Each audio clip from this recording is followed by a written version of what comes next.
बंगाल के महापरिवर्तन पर अमित शाह का पहला रिएक्शन आ गया है। आज बात कर रहे हैं उस इलेक्शन रिजल्ट की जिसने पूरे देश की सियासत नब्ज को हिला कर रख दिया है। बंगाल ने वाकई दीदी के 15 साल के किले को ध्वस्त कर दिया। अमित शाह का वो दावा था कि बंगाल में इस बार बीजेपी की सरकार बनेगी और वो सच साबित हो गया। सुना था कि बंगाल की राह मुश्किल है, पर आज रिजल्ट के बाद जो अमित शाह ने ट्विटर यानी एक्स पर लिखा वो सिर्फ एक रिएक्शन नहीं बल्कि एक नया पॉलिटिकल मैनिफेस्टो है। आज की इस वीडियो में हम डिकोड करेंगे अमित शाह के उन तीखे लफ्जों को और समझेंगे इस प्रचंड जनादेश के पीछे की असली कहानी क्या है। दर्शकों, बंगाल इलेक्शन में बीजेपी को जीत मिल गई है और इसका श्रेय दिया है अमित शाह ने नितिन नबीन को भी, साथ साथ शुवेंदु अधिकारी को भी। अमित शाह ने ट्वीट करते ही सबसे पहले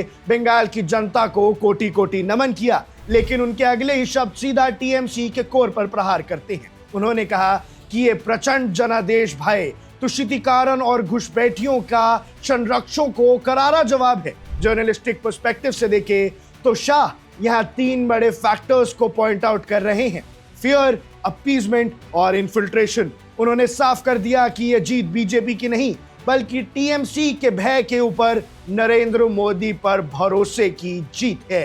शाह ने एक बहुत ही पोएटिक पर पावरफुल इमेजरी का इस्तेमाल किया। गंगोत्री से लेके गंगा सागर तक। इसका मतलब साफ है कि बीजेपी अब सिर्फ नॉर्थ इंडिया की पार्टी नहीं, ईस्ट में गंगा जहां समुद्र से मिलती है वहां भी अब भगवा ध्वज पूरे गर्व से लहरा रहा है।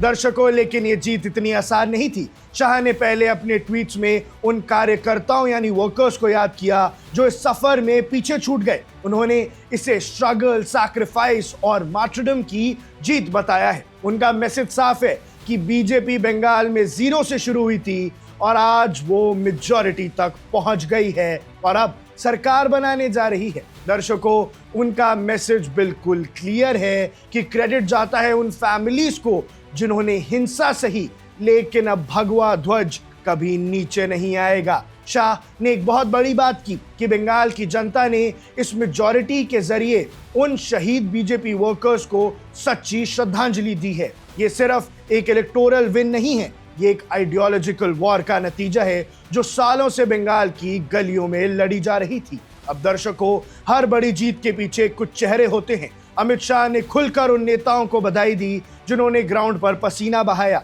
सबसे पहले BJP national president Nitin Nabin जी, बंगाल स्टेट प्रेसिडेंट सामिक भट्टाचार्य जी जिन्होंने पार्टी को यूनाइटेड रखा, और सबसे बड़ा नाम लीडर ऑफ ओपोजिशन बन के शुवेंदु अधिकारी। शुवेंदु का जिक्र होना लाजमी था क्योंकि उन्होंने इस पूरी लड़ाई को पर्सनल और आइडियोलॉजिकल दोनों बनाया। शाह के इन लोगों को बधाई देना दिखाता है कि सेंट्रल लीडरशिप और स्टेट लीडरशिप ने किस कोऑर्डिनेशन के साथ टीएमसी के इनविंसिबल इमेज को तोड़ दिया है और 15 साल के दबदबे को खत्म कर दिया है। अमित शाह का ये रिएक्शन बताता है कि बीजेपी के लिए बंगाल सिर्फ एक स्टेट इलेक्शन नहीं था, ये एक मिशन था। इन्फिल्ट्रेटर्स और अपीजमेंट जैसे शब्दों का इस्तेमाल करके शाह ने मैसेज दे दिया है कि आने वाले वक्त में बंगाल की गवर्नेंस का चेहरा पूरी तरह बदलने वाला है।